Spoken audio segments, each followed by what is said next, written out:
C'est la rencontre avec les neurochirurgiens de l'hôpital neurologique dans les années 70. Lyon était quand même connu pour sa prise en charge de la douleur et surtout par les neurochirurgiens, en particulier Marc Sindou, mais il y avait des prédécesseurs. Et c'est eux qui m'ont demandé de participer aux indications de neurochirurgie de la douleur et de suivre les patients pour savoir si ces nouvelles techniques, qui étaient des stimulations, des techniques de section, avaient un effet positif et dans quel contexte ça marchait ou ça ratait. Et donc très vite, on a introduit dans notre groupe un psychiatre qui était Burlou, pour aborder, si vous voulez, les choses sur un plan un peu multidimensionnel. C'est-à-dire, on ne peut pas couper un nerf pour soigner une douleur si on ne connaît pas l'histoire, si on ne connaît pas l'environnement, y compris psychologique. Donc la naissance de la prise en charge de la douleur à Lyon, ça a été ça. Et très stimulé d'ailleurs par nos amis parisiens qui, dans les mêmes années, ont créé les premiers centres antidouleurs.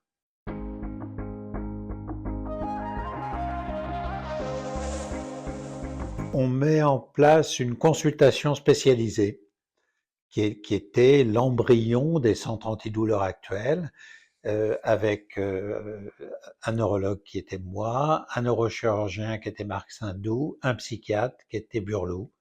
Donc on a été trois, et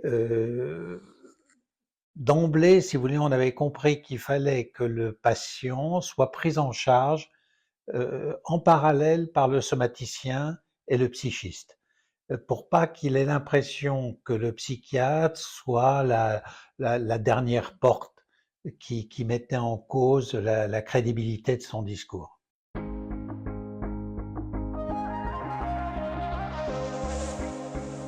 À l'époque, et ça reste encore en partie vrai, l'approche du médecin est une approche qui est plus technique, qui est plus anatomique, qui est plus rationnelle, et avec d'ailleurs certaines dérives qui sont que lorsque la douleur s'inscrit pas dans un cadre tout à fait classique de mécanisme, de lésion, on la met en doute. D'emblée, on avait compris que les infirmières avaient une approche qui était plus empathique. Hein.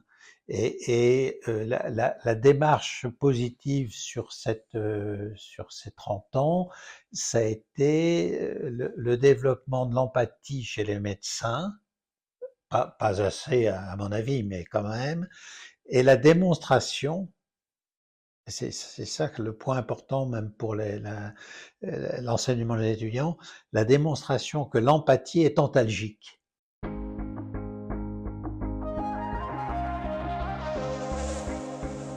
Pour la partie soignant que je connais le mieux, qui est les médecins, ça a été la création de la capacité. C'est-à-dire que d'emblée, on a créé quand même une capacité très exigeante, puisqu'elle se faisait sur 2 ans avec un examen de sélection.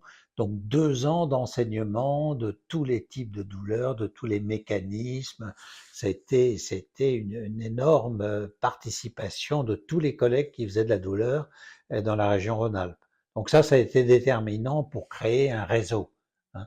Et puis en parallèle, on a créé un DIU, un diplôme interuniversitaire de douleur en 1 an, et qui était original aussi parce qu'il réunissait des médecins et des infirmières, et, et des kinés, et des dentistes. Et ça, ça paraît relativement simple actuellement. À l'époque, c'était pas du tout classique. Et cette réunion dans une formation commune a été très utile parce que finalement, ce qu'on a appris aussi dans ces centres antidouleurs, c'est que cette collaboration des infirmières, des soignants, des kinés est essentielle.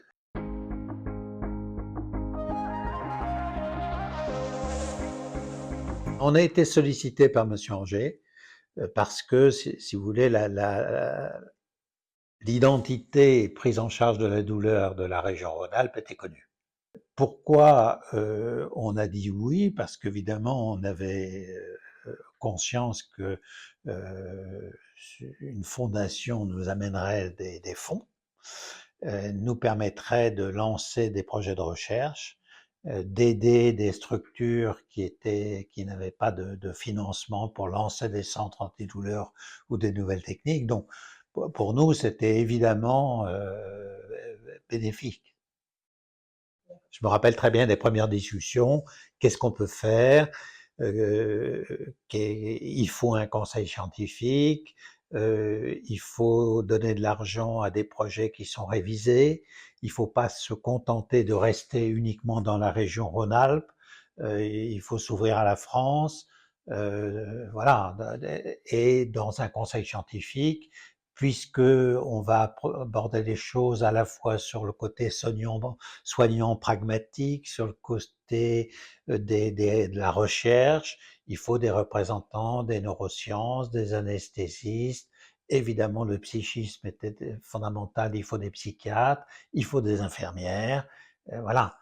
On reproduisait au niveau du conseil scientifique ce que l'on croyait bénéfique au niveau de la prise en charge des centres antidouleurs.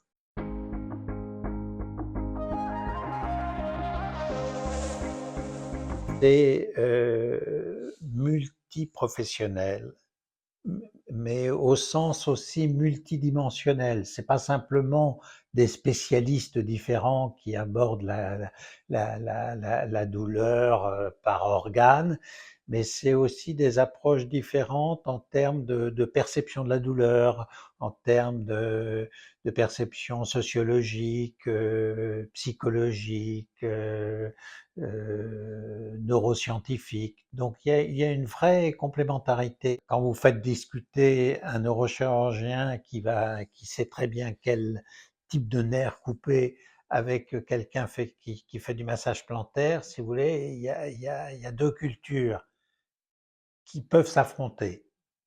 Et pour que tout soit accepté, avec des argumentations différentes, qui ne sont pour certaines la baisse d'évidence médecine, la médecine basée sur les preuves, et pour l'autre, une médecine basée sur l'expérience, sur l'empathie.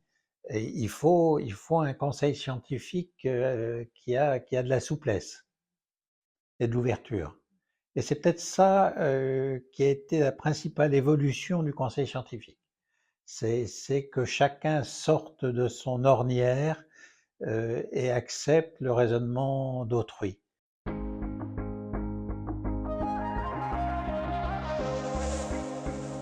Un des projets, par exemple, qui est tout à fait singulier, qui est arrivé récemment, c'est l'open placebo. Je ne sais pas si vous savez ce que c'est que l'open placebo. L'open placebo, c'est vous donner un produit inactif à quelqu'un en lui disant qu'il est inactif. Donc, ça paraît totalement aberrant.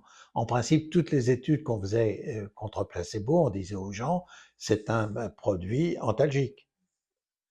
Eh bien, quand vous faites de l'open placebo, le simple fait d'avoir cette espèce de délivrance d'un médicament chez les gens qui sont avertis qu'ils ont des endorphines, la simple délivrance d'un médicament dont dont on précise le fait qu'il est nul, qu'il ne contient rien, déclenche la sécrétion endorphinique, est efficace. Donc, si vous voulez, là aussi, c'est une forme de largesse d'esprit d'inclure ça dans des projets de recherche. On a eu la vague de la musicothérapie, là aussi, si vous voulez, vous me l'auriez dit il y a 20 ans, douleur et musicothérapie, on fait peut-être un peu la moue, si vous voulez, parce que c'est on est plus nous formés sur la neuromodulation du cortex moteur, les injections intratécales de produits anesthésiques ou des nouveaux produits comme le Prialt, etc. Ça, on sait à peu près où ça marche sur le plan biologique. La musicothérapie, c'est un peu, voilà, mais ça marche, ça marche. C'était par exemple créer une chorale de malades Alzheimer débutants ayant des douleurs chroniques et essayer de voir si ils adhèrent à la chorale, si ça améliore leur douleur chronique et si ça améliore leur cognition.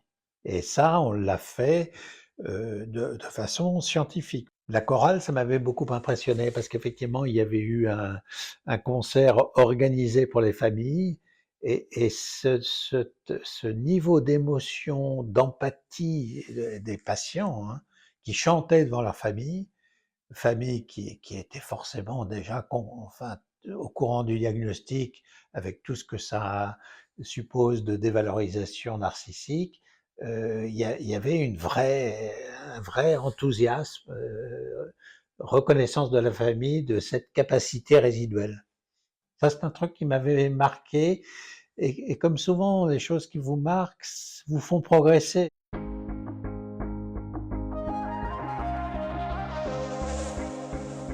Qu'évidemment, elle garde une rigueur dans la sélection des projets. Quel est ce niveau d'ouverture qui permet à la fois la recherche et la prise en charge quotidienne des patients, avec une largesse de vue qui fait que elle va de l'EHPAD au centre de recherche le plus sophistiqué. Voilà.